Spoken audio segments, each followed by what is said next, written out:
Hi, I'm Eileen, Hi, I'm Elmi. and today we're going to talk about energy protection. Jang, jang, jang!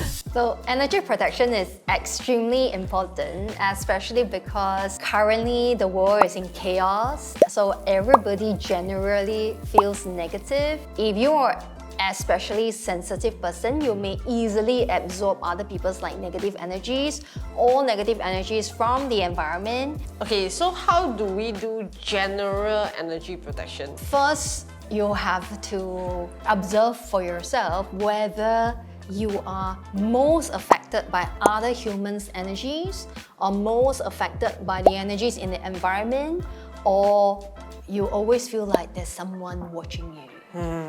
Yeah. So for example, every time you go out with a friend or you go into work in an office and you come back feeling really drained and you feel really heavy even though you're not super big in size, then there's reason to suspect that you may be absorbing a lot of people's negative energies or their burden energies. If you go to certain spaces and you often feel uncomfortable and you leave those spaces feeling really drained and there's not many humans there, then you might actually be more sensitive to environmental energies. But if you find that every time you go into a dark space, you feel suddenly there's heavier feelings on your shoulders, or you feel like somebody is watching you, then you might actually need stronger protection against entities. And then, is it possible to also protect against a particular few people whom you might find is very negative, but you can't get rid of them or murder them or try to chop their heads off? So the first thing that you need to do to make the protection effective is to not have that kind of thoughts about them. Oh. So how people drain energy from you is there is an energy rope which they attach to you or you attach to them, and then the energy can travel between the two of you. This sounds very tiring. Okay, let's say I don't like you and you are toxic to me, for example, right? Then we have an energy rope that keeps going like that all the time, every day, every minute. That's really draining. Yeah, so that's why you cut their cord. Because general energy protection methods include, for example, what I always tell people, to bubble yourself up into a light. Yeah. So for example, if you can imagine yourself in a bubble of light which extends a radius of at least 1 meter around you, you're pretty safe. But that is on condition that there isn't people that are already energetically attached to you that can latch onto and drain your energies. Oh, so there are several layers to this. Yeah, there's several layers to this. So it's not that simple. Okay, so how do we do general energy protection? So first is make sure that your own energy is clear on a daily basis. So one of the simplest and cheapest methods is to actually purchase cooking sea salt, a Himalayan salt, which is very common now, and then just put 2 or 3 tablespoons into a bottle and put water, shake it up, and then just pour it over yourself and then shower as per normal. Essential oils like this can also help, so you just put a few drops on your palms and then inhale it and just wave it through your energy field. What kind of essential oil? So this common essential oils are like frankincense and sage and all,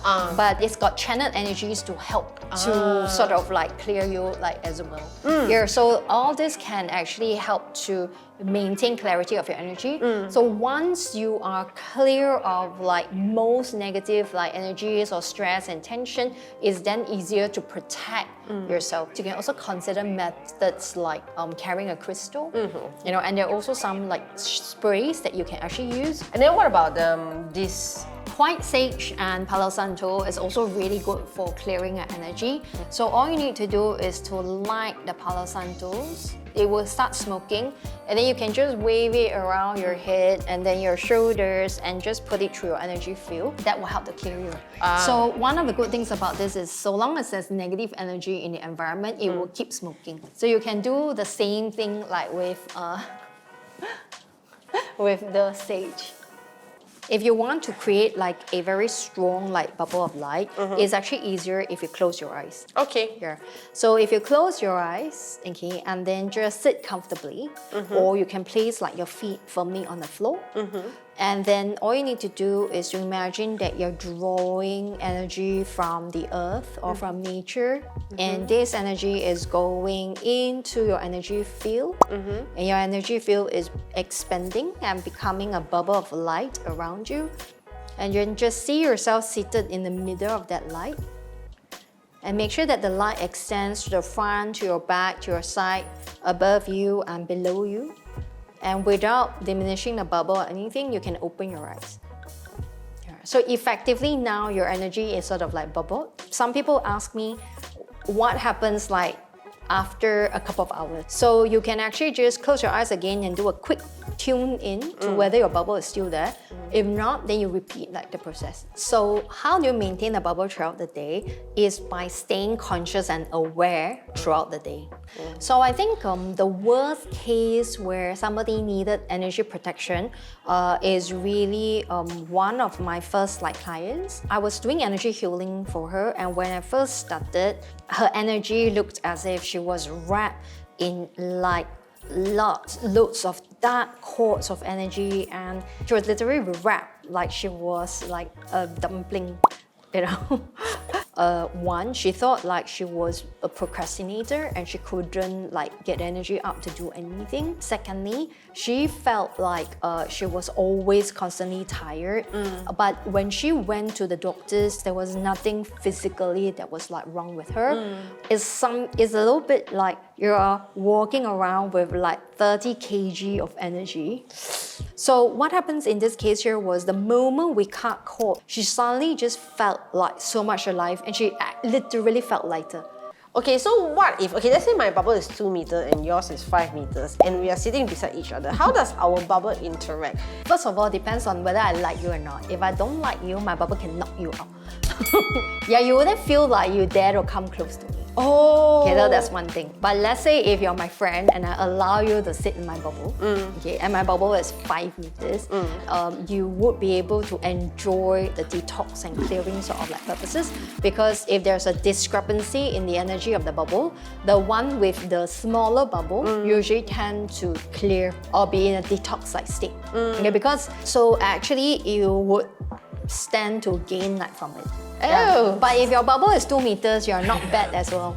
Yeah, most people's bubble, if it's very polluted, her bubble is trying to boot me out. And can we do our own simple cord cutting? Let's say we want to cut cords with someone who's maybe really nasty to us or something like that. So the easiest is to cut is when the cord has just formed and it's not sort of grown in energy yet. So in which case you can actually very easily just send an instruction to your energy by saying, I revoke access to the person, then you just say the person's name. Okay. So let's say, for example, if you have been latching on my energy for 5 years, okay, then a more complicated method may need to be used. So the words for different practices can vary sometimes, but the general idea is taking back each other's energy and drawing a clear boundary of energy. Okay, that's it today for our protection energy thingy. Protect your energy because there's too much negativity out in the world. Save yourself before you save others. Bye! Bye!